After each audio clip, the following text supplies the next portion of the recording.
jërë ngeen jëf mbokki internet yi ñuy baaxoo seetaan fu ñu mën a nekk nuyuwaat nañ leen bu baax a baax di leen ziar ci li nga xamante ni moom moo di weeru koor bi di ñaan yàlla ñu dugg ci jàmm jeexalee ko ci jàmm ñu ngi jàkkaarloo ak ki nga xamante ni moom moo di monsieur le maire Pape Ndiamé Dieng ñu bari miin ko te mu nekkoon ci bopp moomeelu ginnaaw Rails Nord monsieur le maire ñu ngi lay nuyu di la ziar di la jox sa wàccuwaay di la ziar ci weeru koor yu ñu nekk. asalaamaaleykum mbooloo mi maa ngi leen di nuyu yéen ñëpp kenn ku nekk ci turam ak santam di la nangul ziar di ñaan yàlla nañu yàlla defal jàmm nangul ñu suñu koor. tey ñu fas yéene waxtaane ci li nga xamante ni moom moo di commune bi nga xamante ni moom moo di ginnaaw Rails Nord nga nekk koo xamante ni yor nga commune bi ay at tey nag yàlla indi ko ci loxo Valdiodio Ndiaye tey boo ñu doon wax d'abord balaa ñoo sori ci waxtaan wi boo ñu doon wax d'abord fan nga jëlee commune bi ak fan nga ko yóbbu lan nga ñuy wax. d'abord damay profité di baalu nit ñi àq ci weer koor bi ñu dugg di baal ñëpp nag di leen sant di gërëm la jeunesse jigéen ñi nga xam ne ñoom lay àndal population Guinaw Rails yëpp di ñaan yàlla weeru koor bi ñu dugg ñu ci duggee ci bisimilahi rahmaani rahim yàlla nañ ci génne alhamdulilah luñ ci ñaan yàlla na ko yàlla nangu. waaw li ngay wax am na ma bëggoon préciser rek tuuti te daanaka sama wax bëriwu ci bi ma toogee ba léegi ça fait 3 ans pratiquement su ma sañoon sax ne jour pour jour parce que déjà nous sommes au mois de mars. période bii laa joxoon ndomba tànk yi sama successeur monsieur le maire Waly Ndiaye. ma di ko nuyu di nuyu tout le conseil municipal bi nga xam ne moom moo koy diriger di leen ñaanal yàlla. di wax aussi ni yore nañ mairie bi man ak sama équipe pendant 7 ans et demi. yore nañ ko aussi ci anam boo xam ni anamu solidarité yore ko aussi ci anamu participatif ba mu juróon ñu tey résultat yi nga xam ni tey moo tax Guinaw Rails ku bëggutoon politique yeeg yaa ngi politique. waaye ku dugg Guinaw Rails aussi nga respecté ñu. loolu nag aussi su amee mënuma lu dul sant population bi équipe bi ma àndaloon di ñaan yàlla yokk. macha allah mu nekk li nga xamante ni lu am solo la tey am na coow loo xamante ni mun nañ ko waxee coow ndax bu ñu demee ba ginnaaw Rails Nord di inaugurer li nga xamante ni moom moo di maison de la femme. te maison de la femme boobu nga defoon pose première pierre bi àndoon ko ak ministre bi. tey mu dem ba ni nga ko waxee sànq sa successeur di ko doon ko inaugurer tey nan nga gisee inauguration bu ne mel d'abord. dama bëggoon ñëw un peu ci historique maison de la femme bala ñoo yegg ci inauguration bi. ok ndaxte yàlla def ni bi ma nekkee maire Guinaw Rails Nord dama nekkoon 2e adjoint au maire à la ville de Pikine. ma nekkoon ak Timbo que je remercie ci inauguration beeg kàddu yi mu def yëpp vraiment il a été très noble loolu war pakaseen bi muy commencé. boobu Guinaw Rails Nord 26 millions la njëkkoon am ci laa commencé woon tabax école bi mais ARD bi mu gisee ni 26 millions yi daa tuuti dafa ni mën naa jël sama fonds de concours 10 millions. teg fa muy 36 millions ñu mën a tabax école bi ci suuf. pour que beneen bi bu ñëwaatee ñu yëgal ci kaw mais jamono jooju. ville de Pikine moo ëpp doole Guinaw Rails Nord Guinaw Rails Nord dëkk bu ndaw la te pakaseen bi alal ji dafa dañ ko doon natt en fonction wu taayu population bi. jamono jooju la ville de Pikine avait un appui bi mu amoon ci pakaseen 300 millions la woon ñu taxaw ñu toog en réunion de bureau municipal doon waajal benn séminaire bi ñu waajalee séminaire bi ñu defoon ko Saly c'est pas précisément à Saly mais côté Saly la. dina ma fàtte naa bërëb bi. bi conseil bi toogee préfet toog maire toog tous les adjoints toog payeur toog ñëpp toog lii su ma ko waxee dina am ñuy fàttaliku parce que ce jour-là j'étais très chaud contre Timbo. maanaam tàngoon naa lool ci Timbo. ma ne ko mënuma nekk maire commune Guinaw Rails Nord nekk 2e adjoint au maire au niveau de la ville de Pikine ay fonds ñëw tollu 300 millions ñu di ko jëmale ci commune bi ñu ko jox keneen di ma jéggi te ma nekk fi maire rafet toog mais ce jour-là. J'avais perdu pratiquement mes nerfs nu ma neex laa doon waxee. parce que je ne voulais pas perdre bëgguma aussi du woon sax ci man ma nekk maire commune. nekk adjoint maire première fois PACASEN am ñu koy jox beneen commune Baye Guinaw Rails Nord. ok bi mu tàngee nag te Timbo mu tempérisé ma ne ma après on va vers 13h comme séminaire heure boobu la gars yi dañ. mu ne ma on va manger ensemble. ok ñu toog nii chambre am ñu toog dañ mu ne ma c'est pour vous dire l'historique parce que maa ngi dégg nii la maire Waly Ndiaye di wax mbiru historique. xamu ci dara loo fekkul may xamee historique bi man maa ko fekk. maa Timbo ak yàlla keneen xamut ku ma ko waxut Timbo wax la ko xamal ko. kuy wax ne da nga koo xam nag da ngay wax lu la neex rek. mu ne ma qu'est-ce que tu veux précisément ma ne ko dama bëgg nga tabaxal ma.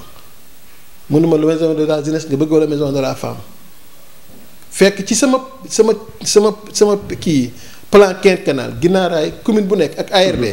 pour ARD mën la financer PACASEN da ngay def sa plan quinquennal. ok et j'aimerais aussi nga ñu revenir ci plan quinquennal bi pour Guinaw Rails Nord xam lan mooy plan quinquennal ak lan moo doon suñu projet ci plan quinquennal bi. ma ne ko monsieur le maire li ma bëgg mooy suñu plan quinquennal soit c'est la maison de la femme ou maison de la jeunesse mais dama bëgg nga defal ma maison de la femme. mu ne ma ndax am nga espace ma ne ko am naa benn centre boo xam ni bu 18 maanaam boo xam ni kenn utiliser tuñ ko mun nañ ko démolir. ñu tabax ko fa. ok ma teg ci ne ko suñ koy tabax nag nañ ko tabax boo xam ni. dinañ ci mën a teg ci kaw maison de la jeunesse loolu moo doon sama première impression.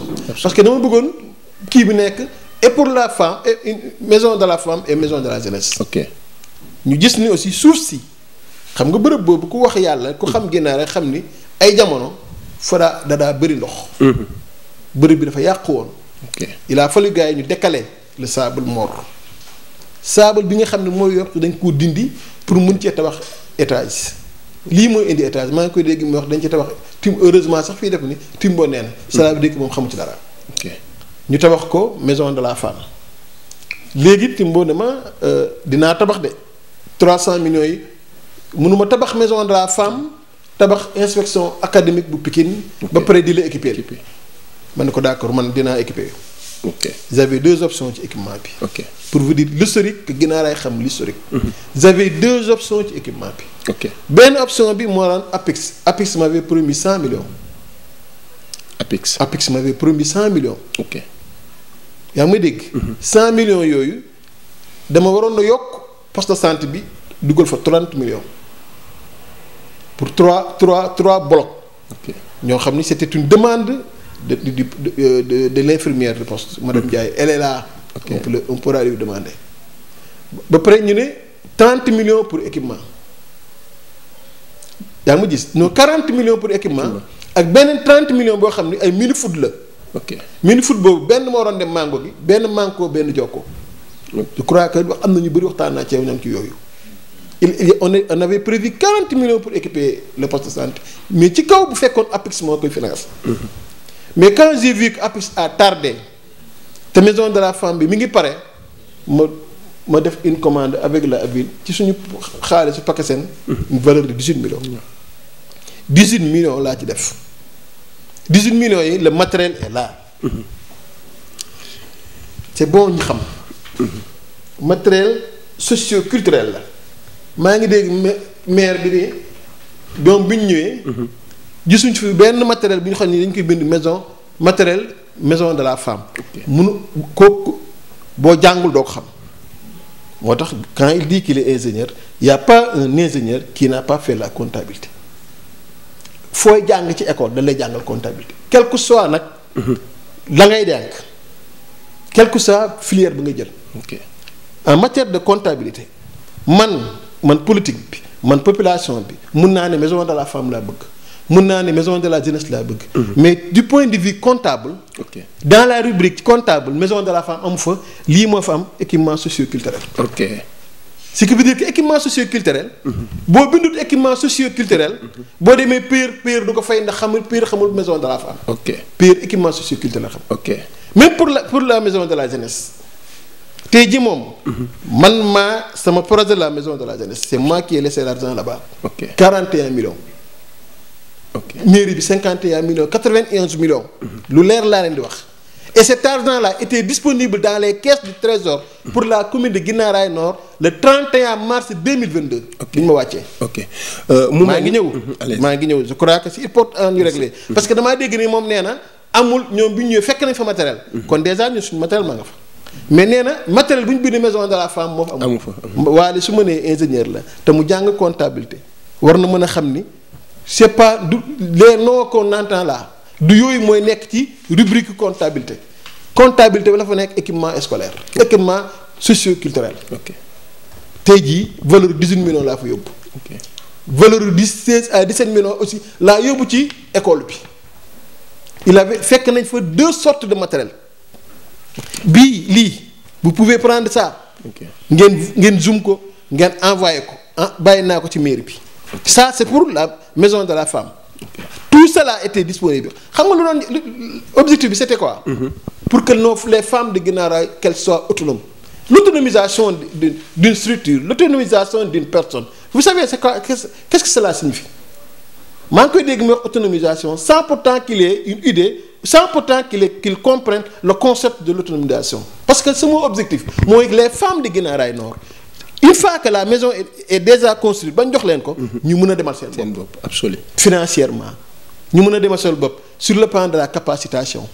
Parce que j'avais doté aux femmes, par le canal du conseil municipal, des matériels que nous pouvons louer.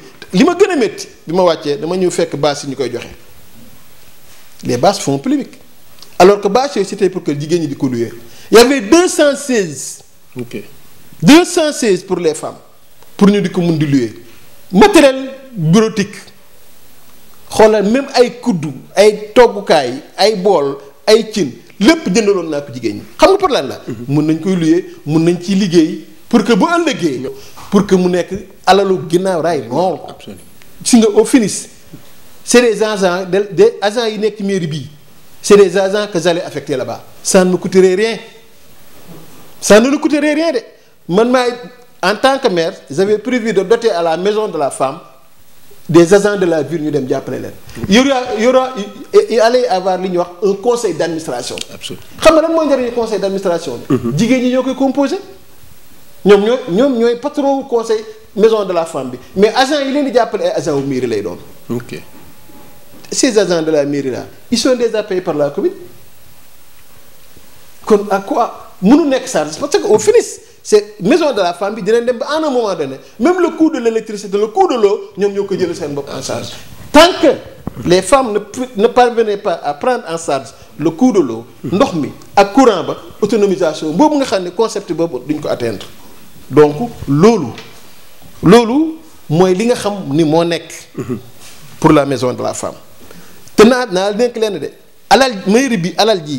matériel bi ni mu amee ci maison de la femme bi noonu la amee ci maison ci école bi. ok malheureusement enseignants yi ñëw nañ ba fii na ma mère lan nga ñu commandé woon ma jox leen ko. y avait même un bureau pour le directeur agsiwul y avait beaucoup de matériel yoo xam ne ñi ngi fii ay sièges de luxe yoo xam ne peut-être dañ koo tas ils n'ont pas tout reçu yaa ngi may dégg ay des tables. yoo xam ni dama doté woon aussi école bi pour que école bi xam nga dama daa remarqué chaque année école bi ñëw di ma demander ay photocopie. ok école bi ñëw di ma demander ay lu ne j'avais voulu aussi que école bii bi ma ko tabaxee à hauteur parce que école bi ni ma ko jëlee 750 élèves yóbbu ko 1500 ba pare équiper leen c'est pour que dootuñu solal ci photocopie dootuñu ma solal ci leneen loolu yëpp ñu équiper leen ko malheureusement bi ñëwee ñoom ñoo jël matériel bi yaa ngi dégg meer ne. Frigo bi ci la bokk table bi ma toog ci la bokk leneen la toog c'est ce qu'on appelle un détournement d'objet c'est pas bon en tant qu'ingénieur c'est pas bon en tant qu'intellectuel ba pare nga bëgg a yore mairie malheureusement c'est ça dinaa ñëw tuuti ci maison de la femme bi. ok je crois que c'est important que ñu xam ni maison de la femme bi alalu Guinaw Rails Nord la. absolument ba may xeex di xuloog Timbo ba mu dàmpee ma ko. dàmpee wu ma koon pour la ville. mais pour fi ñu toll nii bu ñu déggee maison de la femme dañuy wax maison de la femme département de Pikine. loolu nga jàpp ni ndax gestion bi moo baaxul moo tax ñu naan département de Pikine ñoo moom. quand Abdoulaye Timbo wax ni mi ngi gërëm Waly Ndiaye le maire mi ngi gërëm conseil municipal bi ñi nga xam ne ñoom délibéré nañ baat bii la wax les vidéos sont là. Délibéré nañ ba jël maison de la femme bi tuddee ko Fatoumata Makhtar dem si yàlla na ko yàlla yërëm sans pourtant que délibération boobu am. te yaa ngi may dégg. ça aurait été un état.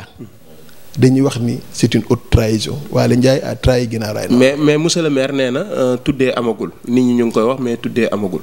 boo dégg li Waly Ndiaye wax déglu naa vidéo am Waly dem na ba ni tuddee ko ab Fatoumata Makhtar mën na nekk. pour fu mu ko teg nee na Timbo a mis 112 millions. Timbo a mis 25 millions. matériel bi ma leen jox. suñ ko téewoon suñ ko téewoon ñoo ko tey. te naa la fàttali leen na nee na Timbo ma def na 25 millions. man Pam Diamé xam nga léeg-léeg nee na bu fekkoon ne équipement boobu pour maison de la femme la pourquoi Timbo ko équipé waat. dinaa ko wax li tax Timbo équipé waat xam nga ko. man maa dajeeg Timbo. ci benn armeel bi ma yëgee ni matériel bi yëpp saaxee nañ ko. ma ni Timbo matériel bi ma defoon ndax sama projet la nag. dama ko je disais tantôt que sama maison de la femme la xam nga tax. boobu j'étais le maire de la commune. et je représentais la population. ma ne Ablaye Timbo matériel bi nga xam ni ma jëndoon naa ko pour maison de la femme bi am naa information comme quoi matériel bi li ci ëpp ñàkk nañ ko il faut mën na ma je vais faire une autre commande. billaahi je vais faire une autre commande le 23 janvier 2023. Mohamed le secrétaire général de la ville de Pikine woo ma ne ma Timbo nee na commande bi nga defoon pour la maison de la femme dañ bëgg a defaat commande mais xamuñ éléments yi. yaa ngi may dégg de. bu baax ma envoyé ko sama portable la ngi nii donnez-moi mon portable s'il vous plaît ma envoyé ko sama portable le 23 janvier 2023. les xoolal le même kii laa ko envoyé waat. damay wax ngeen di dégg man preuve laa leen di jox man dama dul waxantu man je suis pas un mythomane je suis saint d'esprit du ma jékki-jékki rek fanaanee géntu rek gént yi di wax et quand je dis des contre-vérités je suis à l'aise non je ne suis pas de ces gens là man dëgg rek laay wax. moo tax bi ñu nee Timbo bi ñu nee Abdoulaye Timbo moo wax ni Abdoulaye Waly Ndiaye moo wax ni Waly Ndiaye mi ngi nii ban année la liste bi. liiral ma nga dégg parce que c'est depuis 23 moo tax leeral liiral ma dégg lan la dem ban année la 23 janvier 9 janvier ci kaw kan la le nom Mamad Kane c'est le secrétaire général de la ville de Pikine liste bii liste jigéen ñi laa ko yónnee moom laa ko envoyé. yéen ngi dégg c'est pour que la ville fasse une autre commande xam nga tax ma leen wax lii parce que dama dégg ne waa lii di wax ni bu dee pourquoi Timbo a fait une autre commande c'est parce que ñoom ñoo saaxi matériel bi maa saisir Timbo armeel lan ne woon mu boole maag SG mu dilué envoyé la même commande pour mu defaat lii. et le nom de la maison de la femme délibéré woon nañ ci ça portait le nom de madame le maire Fane Ndiaye nee woon naa leen bu la neexee ngeen dindi ko mais pour ngeen dindi ko délibération rek moo ko mën a def. il faut être administratif buñ ko bëggee tuddee Fatoumata Makhtar man li ma xamee Fatoumata Makhtar dem si Waly xamu ko bien que nag Waly moo ko remplacé bu ndaw si géntoon àddina peut-être du ko xam bi muy nekk conseiller ville j'étais adjoint au maire kon xamante nañ ma ak moom bu baax yal na yàlla yërëm ko maintenant bu ñu demee madame la maire Fane Ndiaye doy leen am na ñeneen ñu ko mën a ne.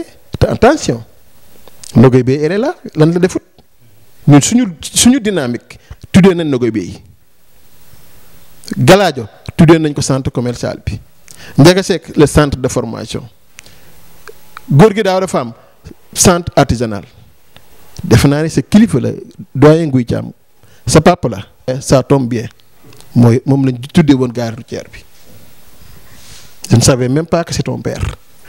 école Baraak bii jàlloo kon administration dama koy jàngal dama ni ñu ma leen di wax ñoom l'administration est une continuité on la change pas.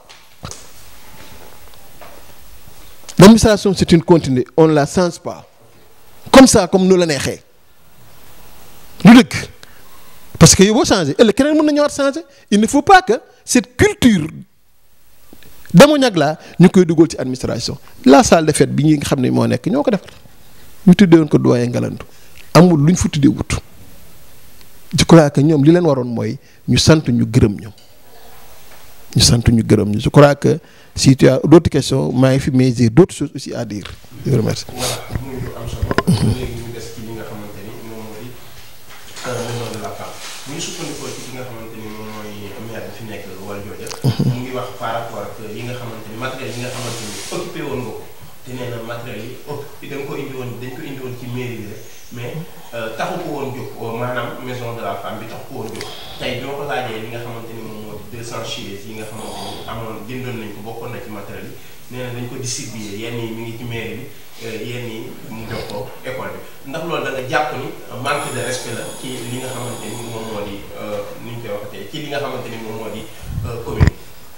xam nga nag il faut ñu comprendre Waly mii falu yaakaar ko woon lu rëy la ci woon ci moom dafa ñëw ak euphorie si nga nit nag boo dee falen nga dalaa bett am na yu bëri dans les premiers jours c'est ay yu important doo ko jël en compte moo tax matériel bi xamutoon lu matériel di matériel mooy li ma la wax sànq rek bi ñuy dotee les femmes ak écoles yi femmes yi joxoon nañ leen 216. ok moom nee naa la ñoom euphorie moo leen dal moo tax su ma déggee mu ne ma maison de la femme amul kii bu tudd maison de la femme. bu ko fu doon wër ba 2030. du ko gis. mais au lieu de maison de la femme. c'est baat bii la équipement socio-culturel. ok tey jii école bi muy kii bi muy tabax noonu kii bi muy tabax maison de la jeunesse bi. te man ne banaa ko fa. ok gis nga yi ci nekk laa wax. dama leen fi bàyyil élargissant. ba pare bàyyi leen benn plan cadastral. ok maison de la jeunesse bi dama la laaj nga laaj waa Mangoy. am na plan cadastral. plan cadastral waa domaine ñoo ñëw. j'ai payé tous les plans cadastraux parce que sous-préfet moo ni woon maak Abdoulaye Diop jamono jooju faites tout pour que vos projets là ngeen def ko pour que ñu mën a sécuriser. ok ci nga la maison de la jeunesse là. boo xoolee bërëb ba ma ko def da ko xaw a pousse tuuti de 20 mètres. ok mais le plan cadastral lépp def nañ ko. 216 yi ngay wax lépp je crois lépp laa wax ni. c'était disponible. mais pour moom muy yaakaar ni day ñëw ñu am matériel ñu bind fa maison de la femme. comptabilité xamu ko. ok maison de la jeunesse comptabilité xamu ko. xam nga lu ñu xam. équipement socio-culturel. ok te nag lii ngeen gis nii yépp mi ngi ci wàll yi. ok jox naa ko. ça c'est ça ce qu'on appelle le procès verbal de passation de service bi nga xam ni moo ma tàqaleeg waa. kii document bu nekk fii jox naa ko waale. ok donc su xooloon équipement socio-culturel. mu xool matériel bi dina xam ni lii pour maison de la femme la. mais nag bu see xam nga am diplôme daa yomb. mais expérience yombul la. mais dañuy gis monsieur le maire ci sa magistère. li ëpp ci loo xamante ni réalisé woon nga ko wala tàmbali woon nga ko le maire bi fi nekk danaan réalisation am la loolu lan nga ciy wax. wax na ko sax ba ci inspection bi bâtiment bi nekk ci casier tout petit bi. voilà la délibération. Dispose d'un terrain, voilà la délibération.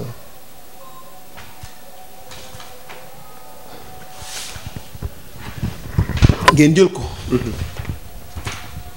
jël ko. lii nii ngeen di gis nii mooy délibération bi nga xam ni mooy centre de formation professionnelle bi nga xam ni pour jigéen ñi la.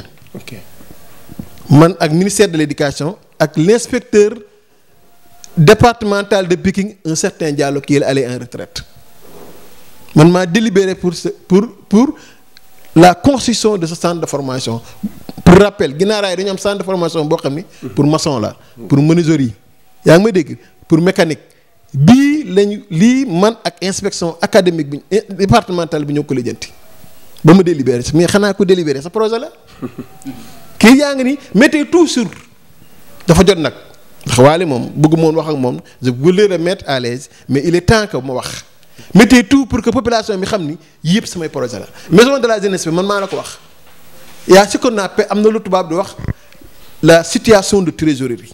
Okay. pour projet am PACASEN mën na leen am nga 50 millions mën na leen am nga 100 millions mais tant que au niveau de du trésor vous n'avez pas la situation de la trésorerie doo entamer doo lancer appel d'offre doo def dara.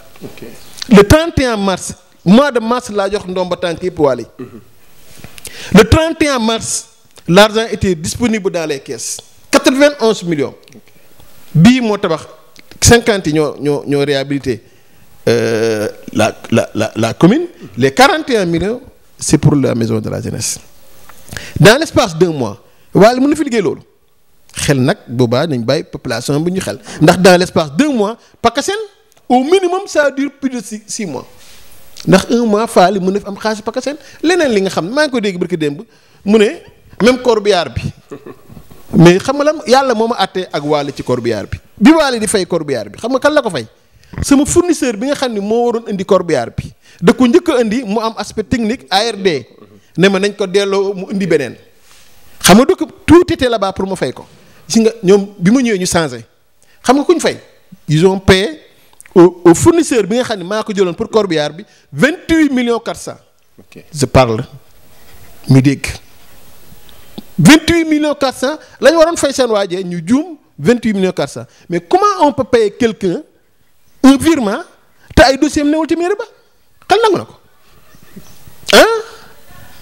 c'est parce que dossier yi ñu waroon fay waaj ma nga foon le gars m'appelle na ma monsieur le maire sa gars yi yow man lañ fay yow lañ fay xaalis mu ne waaw ma ne ko ñaata mu ne ma 28 millions 400 ba pare xam nga lu ñu ko wax ñu ne ko xaalis bi indil ñu ko ñu pour ñu fay ko seen fournisseur bi c'est pas mu fi wan la ñoom ils n'ont pas le sens de la comptabilité ma ne ko ne le fais pas tu risques d'avoir des problèmes avec la loi retourne-nous l'argent au niveau du payeur ma ne ko jëlal xaalis bi nga delloo ko payeur nga wax leen ni delloo naa ko payeur ñoom bu ñu defaatee beneen mandat ñu mën a fay seen wàcc 28 millions 400 TTC xam nga jamono dama leen doon wax ni corbillard bi 32 millions ñu ne non non 32 millions mën nañ ci am ñaari corbillard ñoom laaj leen la corbillard la c'est 28 millions 400 corbillard bi PACASEN la pour nga am corbillard pour nga am projet minimum ça dure 6 mois. Ok projet yi Wally di wax yëpp maa ngi lay wax sànq ci plan quinquennal bi ma fi jógee benn projet moom ma dese woon muy la maternité naa la wax ni maternité bi. On avait prévu maag madame Ndiaye témoin la demal nga laaj ko ICP man seede rek laa la jox. maternité bi dañu prévoir woon yóbbu ko ci poste de santé ba loolu moo taxoon ñu yokk miiri poste de santé ba xam nga pour lan la. C'est pour que tous les soins ñu mun ko def dans un même local mais ñu wàññi frais yi tey jii tabax na maternité nee na commune bi amul xaalis il va trouver là-bas un gardien il va payer l'eau il va trouver là-bas des femmes de charge. Alors que lépp ña nekk ca poste de santé mënoon nañ ko def malheureusement il n'a pas un esprit de gestion il ne connaît pas la commune et elle a voulu te lii ma lay wax nii lu réel la paie maternité bi rek moo ma dese woon ci sama parce que pour PACASEN ARD nga éligible da ngay génne sa plan quinquennal maanaam plan quinquennal mooy ci 4 ans lan nga bëgg at bi nga ni lii laay def. ci laa génne corbillard bi ci leen tabaxee école bi le premier projet moo doon école bi. deuxième bi mooy yokkaat ko troisième bi corbillard bi quatrième bi corbillard bi quatrième bi yii la woon ak maternité mais yooyu yëpp ci projet PACASEN la woon. yëpp PACASEN la. léeg-léeg dama daa tabax PACASEN ñu ne non du projet Pam Ndiame projet PACASEN mais léegi ñoom nee na nangu nañ du projet PACASEN xaalis PACASEN léegi seen projet la c'est une fausseté intellectuelle ça c'est pas bon. Wally lépp loo xam ne tey mi ngi fii di ko fa def c'est grâce à moi. maa ngi dégg nag mu ne day tuddee route pavé bi da ko tuddee ak bi nga xam ne peut-être Ageroute la te Ageroute Cheikh Soumaré mii seede la ñoom ma diggoon dinañ defar tali bi ba pavé fi yoonu Esca bi. Ok pour une distance de 750 mètres linéaires man ay kii laa ay firnde laa la jox tey ji xamul sax maison IFB le montant sax il ne le sait pas donc lii nga xam ne mooy def ni yëpp nangu naa maa liggéey maa togg maa dem marché maa togg moom moo lekk waaye su paree na ma gërëm. c'est la moindre des choses. vous croyez que rafet na toll ni maison de la femme ak la ma ca def lépp moom du ci dara moom gërëmu ba Ablaye Timbo di ma gërëm il doit en tirer une leçon. mais invité nañ la. ils m'ont invité les femmes m'ont invité moom il n'a même pas pris en tant qu'ancien maire le soin de m'appeler au téléphone moo gënoon sage. Ablaye Timbo ñun ñi nga xam ne on était ces 5 adjoints lépp lu bi passé lépp lu muy inauguré parce que suñu liggéey la woon. ñoo ko travaillé woon tey équipe am moo koy réalisé ñu bees ñi. absolument il nous invite. mais da xamul tax dew ma. dama ko bi maison jumaa ji sëñ Mansour bi nga xam ne sama projet la woon. mu dem ba mu pare mu bëgg cee dugg ne moom la. gars yi jox ma caabi ji ma jox ko mu indi woon coow loolu laa doon bañ ci maison de la famille moo tax ma bañ a dem. bàyyi je crois que moo gën a sage mënumaa togg sama mbir ba mu ñor ma di ko yàq moo tax dew ma woon. lu waali di def fii nii ba ci matane bi na ma ci gërëm na ma ci sant ma ñaanal ko yàlla je crois que loolu moom sax mais am na loo xam ne bëgg naa wax ko. allez-y. Guinaw Nord suñu Guinaw Nord la. absolument. damay gis ay bind yu jóge ci mairie bi di jëm ci conseil ça ne reflète pas les capacités des fils de Guinaw Rail da ngay mel ni ay xale primaire ñu koy bind te mairie institution la. c'est la plus grande institution de Guinaw Rail Nord. kayit bu fay génn ñu bind ci tubaab bi war na leer bu ko génn ci biti doo ci génn gis ay fautes. dëgg ay fautes kese la. tu as parfaitement raison. loolu ay fautes kese la et ça ne nous honore pas.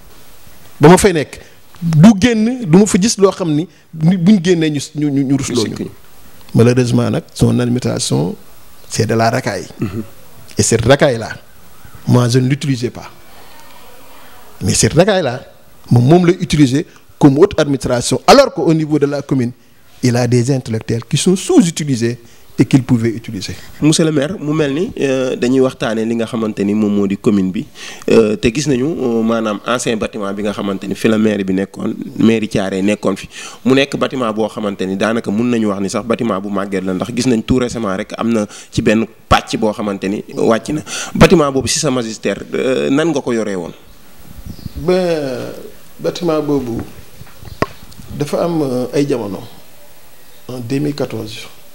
bi ñu gagné mairie bi mu nekkoon alalu ville mu doon ci xëccoo encore ak Timbo encore maa ngi koy remercier ma xëccoo coog moom mu bëgg ko jël def ko alalu ville ma ne ko sama commune la nekk ma ak Timbo ñuy xëccoo bu bâtiment bi des fi mais bâtiment bi mairie bi amul alal pour defar ko bâtiment yi yàgg la waaye dafa yàqu état saisiroon na ma ne ma bâtiment bi naa ko daaneel mais bëgguma ko woon daaneel te aw ma partenaire ma amoon un partenaire. La famille Fall comme il le dit. Partenaire boobu mu ñëw en conseil municipal avant ñoo ñëw conseil municipal am naa commission boo xam ne moom laa dajaloon te commission boobu ay conseillers ñoo ci newoon le secrétaire municipal ma nga ca woon seen secrétaire municipal bi nga xam ne moo doon sama daaf ma nga ca woon Khadim Lam ma nga ca woon Cheikh Soumaré ma nga ca woon je crois que y avait 5 à 6 personnes. ña nga ci woon ay ñoom Lamine Mbaye je crois même Lamine Mbaye ma nga fa woon. yaa ngi may dégg ñooñu ñoo doon waxtaan ak waa ci bi ñu délibéré après on discutait sur la convention. délibéré woon nañ ba jox ko pour mu dem tabax ko mais évalué woon na ko à presque 300 et quelques millions. maintenant lenn moo ñu des woon mooy convention. convention nag après la délibération convention mooy lié mairie. ak partenaire bi ak bailleur bi waaw. ak bailleur bi jubóoguma ak moom. ba fii ñu toll nii jubóoguma ak moom te yàlla moo def ni ñoom la. tey bii li nga xam ne procédure foncière bi. su ci paree ñoom lay waxtaanal. maa ngi dégg nag ñu ne dama koo jaay. waaye nag xam nga wax ju ñaaw moom c'est pour les minables. dama leen koy bàyyee. mais li may demandé waat mairie bi mooy bàyyi woon naa leen fa benn auto over gisatuma ko bàyyi naa leen fa benn L200 gisatuma ko damay li xale yi di wax dañuy laajte rek ak ay moto gisatuñ la ko yooyu laay demandé alalu mairie boobu fu mu ne.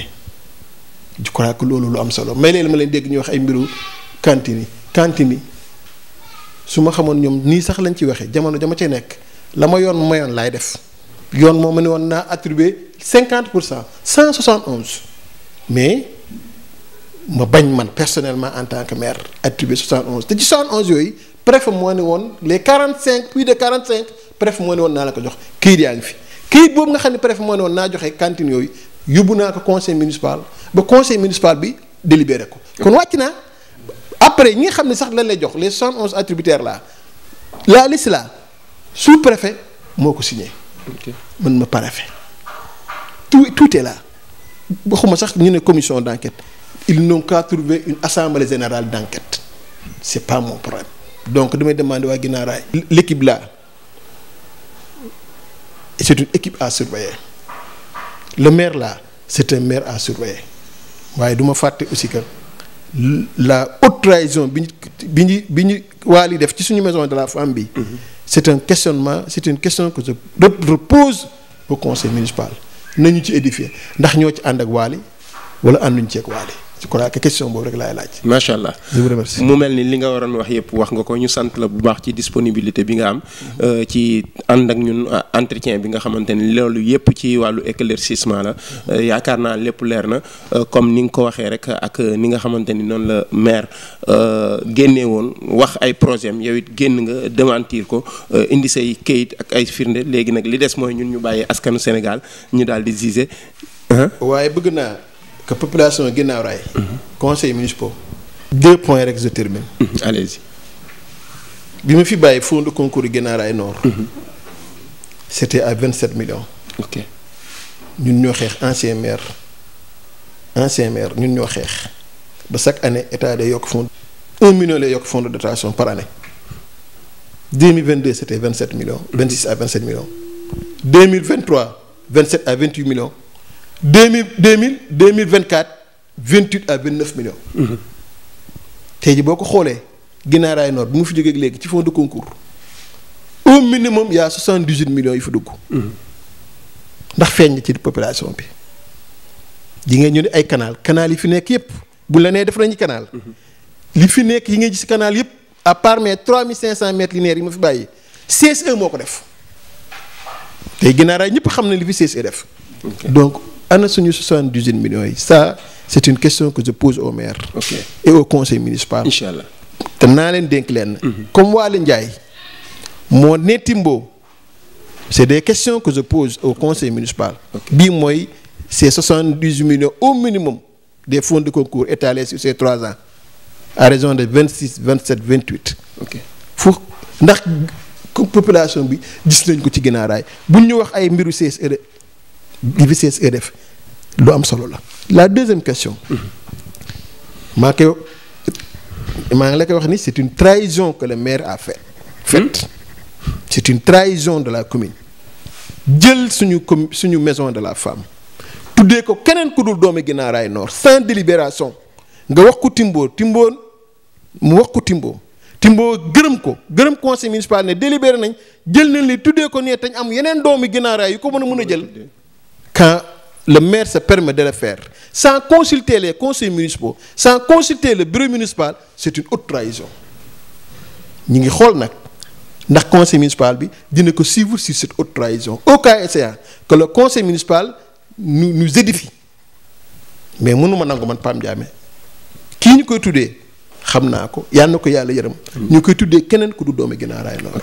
je vous remercie monsieur le maire ñaari kàddu rek balaa ma yëkkati jotaay bi mu mel ni fi nga xamante ni moo tolloog buntu maire bi mooy fi tolloog rond point bi ni mu encombré noonu foofu monsieur le maire am na projet 44 cantines ndax yëg nga projet boobu ak ba nga ko yëgee lan la def ci yow.